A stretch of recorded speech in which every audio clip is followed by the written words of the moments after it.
Hey everyone, welcome back to Book Key. Today we're diving deep into How to Be Disciplined by Sheldon Howe. Let me introduce you to Ryan.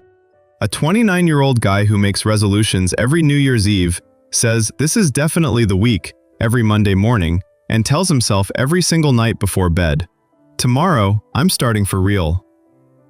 But tomorrow never comes. His life was stuck in a never-ending loop. He'd buy a gym membership, go for 2 weeks, then ghost it completely. He'd purchase an online course, watch 3 videos, then forget it exists. He'd buy a book, read 20 pages, then it becomes a shelf decoration. He'd start a diet, last 4 days, then suddenly there's a pizza delivery at his door. His morning alarm goes off at 6 a.m. Snooze, snooze, snooze. Finally drags himself out of bed at 8:30, and then it's pure chaos rushing to work. At night before sleeping, he opens YouTube Shorts, just 5 minutes. Next thing he knows, it's 2 a.m. Weekend arrives, he thinks he'll be super productive. The entire day disappears into a Netflix black hole. And every single time, after every failure, he makes himself a promise. Next time, I've got this. Does Ryan sound familiar? Maybe a little bit like someone you know? Yeah, man, I feel that too. Because Ryan's story is the story of so many of us. So today's entire video is about Ryan's journey. How an undisciplined guy transformed into a disciplined one. How he turned his biggest weakness into his greatest strength. And how you can bring the same transformation into your own life. Let's get into it. So it all starts on a Saturday morning. Ryan woke up at 11 a.m. He'd gone to bed at 3 a.m., scrolling through Instagram reels. His eyes were heavy, a dull headache pounding in his skull. He picked up his phone and saw 47 unread messages. A group chat was buzzing about a college reunion being planned. People were sharing photos. He looked through them. Mike, who was way less smart than him in college, was now living in San Francisco, had his own startup. Jessica, who was an average student, had become a doctor. Derek, who was super shy back then, was now a motivational speaker, had even done a TEDx talk. And Ryan? He was exactly where he was 5 years ago. Same job, same salary with a tiny raise here and there. Same body, actually a bit heavier. Same life. He asked himself, what do they have that I don't? Talent? Nope. Ryan was the most talented one in college. Luck? Nope. Everyone had the same opportunities. Connections? Nope, they all came from the same background. Then what? And that's when a word popped into his mind, a word he'd always avoided. Discipline. That day, Ryan was digging through some old stuff. In a dusty box, he found a book. His older brother had given it to him last year for his birthday. How to Be Disciplined by Sheldon Howe. He'd tossed it in the box without reading it back then. Books about discipline are boring. That's what he'd thought. But today felt different. Maybe it was the impact of those photos. Maybe it was frustration. Maybe he was finally ready. He opened the book. On the very first page it said, "Discipline is not about punishment. It's about freedom. The most disciplined people are actually the most free." Ryan was confused. Discipline and freedom? Aren't those complete opposites? He read further. People think discipline means restricting yourself, saying no to fun, living a boring life. But the truth is exactly the opposite. Undisciplined people are the ones who are truly restricted. They are slaves to their impulses, their moods, their immediate desires. Disciplined people have the freedom to choose. They have control over their lives. Ryan thought about it. This actually made sense. When he scrolls his phone late at night, is he choosing to do it? No, the phone is controlling him. When he hits the snooze button, is he making a decision? No, sleep is controlling him. When he orders pizza and breaks his diet, does he actually want to? No, the craving is controlling him. He wasn't free. He was actually a prisoner of his own impulses. This was his first realization. Ryan continued reading. The next section explained that most people misunderstand discipline. They think discipline means willpower, waking up every day and forcing yourself, fighting against your desires. But this approach doesn't work. Willpower is a limited resource. It's highest in the morning and depletes by evening. If you depend on willpower for everything, you will fail. The book had an interesting analogy. Imagine two people. One guy wakes up every morning and decides whether to go to the gym or not. He has to motivate himself daily. Every day is an internal battle. The second guy wakes up every morning and goes to the gym without thinking. Like brushing teeth, no decision required, just does it. Who's going to be more successful long-term? Obviously the second one. For the first guy, the gym is a daily battle. Some days he wins, some days he loses. For the second guy, the gym is a habit. No battle, just part of life. The book said, the goal of discipline is not to fight yourself every day. The goal is to build systems and habits where the right behavior becomes automatic. Ryan understood that he'd always been like the first guy, trying to get motivated every day. Sometimes succeeding, sometimes failing, mostly failing. But real discipline lives in systems, not willpower. The book gave an exercise. Write down 3 behaviors you want to be disciplined about. Then ask yourself, what system can I create so that this behavior becomes easier? Ryan wrote, 1. Waking up early. 2. Regular exercise. 3rd. Healthy eating. Now he had to design systems. Waking up early. What was the problem? His phone. He'd look at it at night, so he'd sleep late. Sleep late, wake up late. System. Keep the phone outside the bedroom. Charge it in the living room. If the phone isn't nearby, he can't scroll. Plus, buy an old-school alarm clock. Not next to the bed, across the room. He'd have to get up to turn it off. Regular exercise. What was the problem? The gym felt far. He didn't feel like going. System.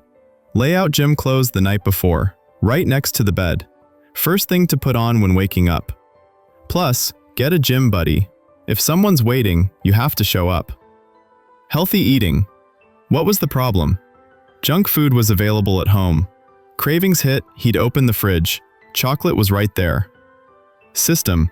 Don't keep junk food at home. If it's not there, how can he eat it?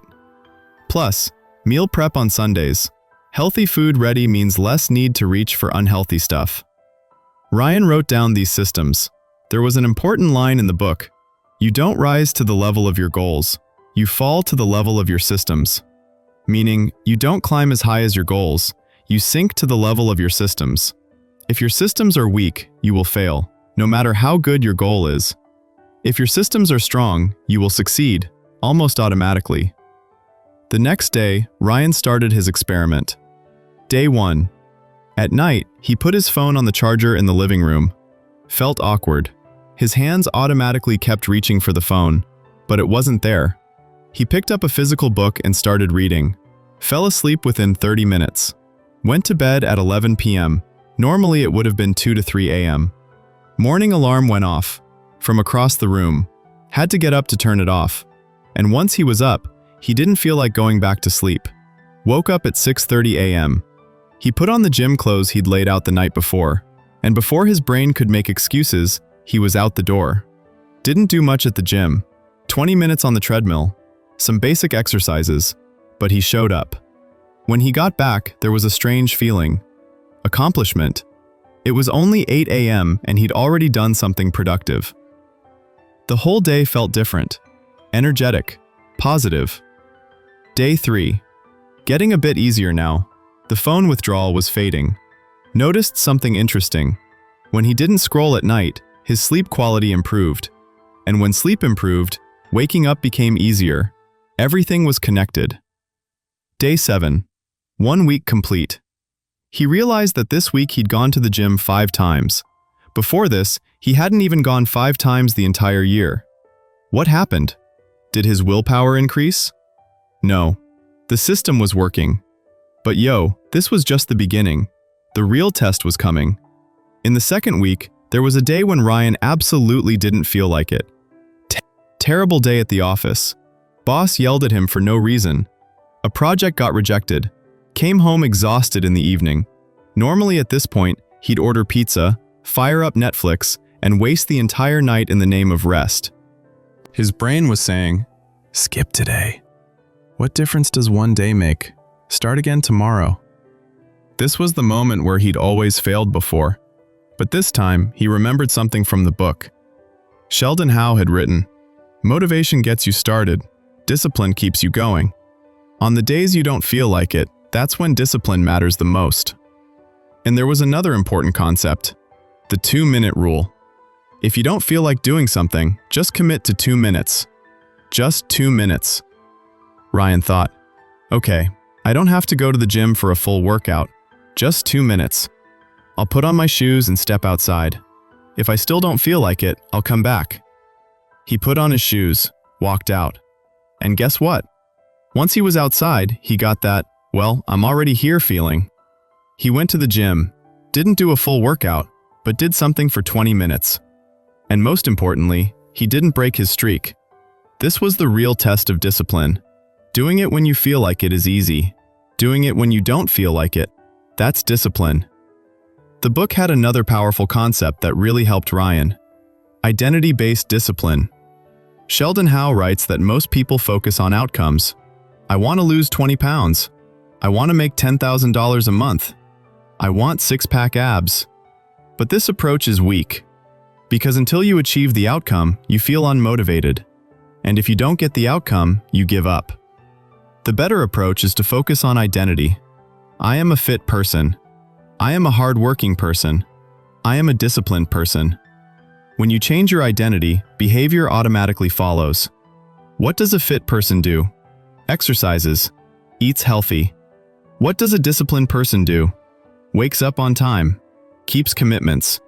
You just have to decide who you want to become. And then with every action, ask yourself, does this action align with that identity?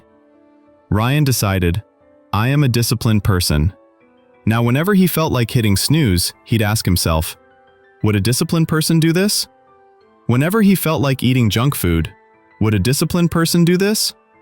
Whenever he felt like procrastinating, would a disciplined person do this? The answer was almost always clear. And when the answer was clear, the decision became easy. 1 month had passed. Visible changes were appearing in Ryan's life. He was consistently waking up at 6:30 a.m., going to the gym 5 days a week. Lost 7 pounds. More focused at work. Energy levels were better. But the biggest change was internal. Before, he saw himself as a lazy person. Now he saw himself as a person working on discipline. This shift was incredibly powerful. One day his sister noticed, "Bro, something's different about you. What's going on?" Ryan smiled. "Nothing much, just getting a little disciplined." Hey, if you're enjoying this free summary, you can subscribe to our channel, grab our membership, or support us through PayPal or Patreon. Drop a comment telling me what your biggest challenge is in your discipline journey. I read every single comment. Now let's get back to the summary. But the journey wasn't smooth, and the book addressed this too. In the second month, Ryan hit a major setback. His grandmother got sick. He went to his hometown for a week. Hospital visits, family stress, irregular sleep, everything got thrown off. When he came back, his entire routine was shattered. First day, woke up at 9 a.m., didn't go to the gym, ate junk food. Second day, same thing. Third day, he looked at himself in the mirror and heard a familiar voice. "See, you can't change. You're the same old Ryan. 1 week and it's all over." This was the moment where he would have completely given up before. But this time, he remembered an important thing from the book. Sheldon Howe had written, "Discipline is not about being perfect. It's about being consistent. And consistency doesn't mean never missing. It means never missing twice." Never miss twice. Missing 1 day is normal. Life happens. Emergencies come up. Bad days happen. But missing 2 days is a choice. After 2 days comes a third, then a fourth. Then you're right back where you started. The rule was simple. No matter what, never miss 2 days in a row. Ryan decided he was going to the gym today, even if just for 10 minutes. He went. The workout wasn't great, but he showed up. And that's what mattered. The book had another concept that was really powerful. Discipline in one area spills over to other areas. Meaning, when you become disciplined in one area, you naturally improve in other areas too. Ryan experienced this firsthand. When he started waking up early, he naturally needed to go to bed earlier. When he started going to the gym, he naturally started wanting to eat healthier, because junk food made workouts feel pointless. When his physical energy increased, his focus and productivity increased too. It was a domino effect. The book said, start with one keystone habit, master it, then add another. Don't try to change everything at once. That's exactly what Ryan did. First, he just focused on his morning routine. Once that was set, he added exercise. Once exercise was set, he focused on diet. Slowly, step by step, in a sustainable way. 3 months later, Ryan looked at those college photos again, the ones that started his journey. But this time, the feeling was different. Before, when he looked at them, he felt inferior. They're all so successful, and where am I? Now when he looked, there was a calm confidence. They're on their journey, I'm on mine. What he'd achieved in the past 3 months: 15 pounds lost. Consistent morning routine. Gym streak now over 80 days. Better performance at work. Actually got a small promotion too. Better sleep. Reduced screen time. Completed an online course that had been pending for 2 years. But the biggest change was self-trust. Before, when he made himself a promise, he knew he'd break it. Now, when he makes himself a promise, he knows he'll keep it. This self-trust is discipline's biggest reward. The book had a section that Ryan really loved. It was about discipline myths. Sheldon Howe busted some common myths. Myth 1. Disciplined people are boring. Reality. Disciplined people actually enjoy more, because when they have fun, there's no guilt. The work is already done. Undisciplined people are always half enjoying, because there's guilt in the back of their mind. I should have done that thing. Myth 2. Discipline should come naturally. If you have to force it, it's not right. Reality. Everything feels forced at first. Even brushing teeth felt forced as a kid. Now it's automatic. Discipline is the same. Takes effort initially, becomes habit later. Myth 3. I need to feel motivated first, then I'll take action. Reality. Action first, motivation later. When you do something, that's when motivation comes. If you wait for it beforehand, your whole life will pass by. Ryan had clearly seen these myths play out in his own life. He used to think, I'll do it when I feel motivated. Now he knew that motivation comes from doing. Another powerful section in the book was environment design. Sheldon Howe writes that our environment shapes our behavior. If you're sitting in a room where the TV is on, phone is nearby, snacks are available, focusing is nearly impossible.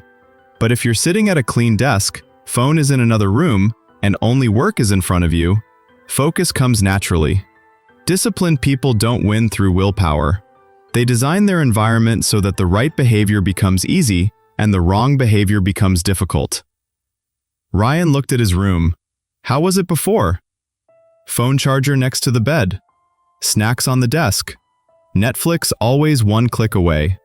Gym bag buried somewhere in the closet. How was it now? Phone charger in the living room.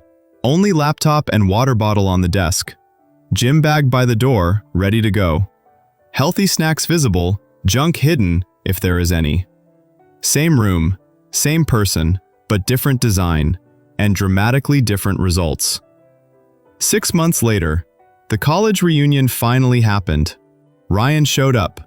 People saw him. Mike said, "Dude, what a transformation. What have you been up to?" Jessica said, "You look so different, so confident." This was a moment he'd never even imagined. He was the same Ryan who, 6 months ago, was looking at those same photos and feeling inferior. And today, those same people were complimenting him. What had changed? A book? Systems? Habits? No. The first thing that changed was his belief about himself. He'd decided that he was a disciplined person. And then he took the actions that a disciplined person takes. Slowly, consistently, without expecting overnight transformation. And 6 months later, that decision had become reality. Now, man, I want to talk directly to you. Everything you've heard so far is just information. Information doesn't do anything unless you take action. Ryan wasn't special. He didn't have any superpower. He was just like you. The only difference was that he started. And once he started, he kept going. You can do it too. Starting today. Starting now. What can you do right now? First thing, identify one behavior you want to be disciplined about. Just one. Don't try to do everything at once. Second thing, design a system for it. Don't depend on willpower. Make your environment work in your favor. Third thing, follow the never miss twice rule. Missing one day is okay, not 2 consecutive days. Fourth thing, shift your identity. Instead of "I need to become disciplined," think "I am a disciplined person." And fifth thing, be patient. Changes don't happen overnight. Trust the process. Yo, before I end this video, let me share one last thing. At the end of his book, Sheldon Howe asks a question that's incredibly powerful. Imagine 2 versions of yourself. One who continues living the way you are living now, and one who decides to become disciplined today. Where will each version be 5 years from now? If you stay the way you are today, where will you be in 5 years? And if you make the decision to become disciplined today, where will you be in 5 years? Imagine that gap. That gap is your motivation. That gap is your why. And today is the day you can decide which version becomes reality in 5 years. The choice is yours. So friends, that was today's book summary. Let me know in the comments how you liked it. If you found it valuable, hit that like button, share it with your friends who struggle with discipline, and subscribe to the channel. Drop a comment. What's going to be your first discipline goal? See you in the next video with another amazing book. Until then, stay happy, stay disciplined. Peace out.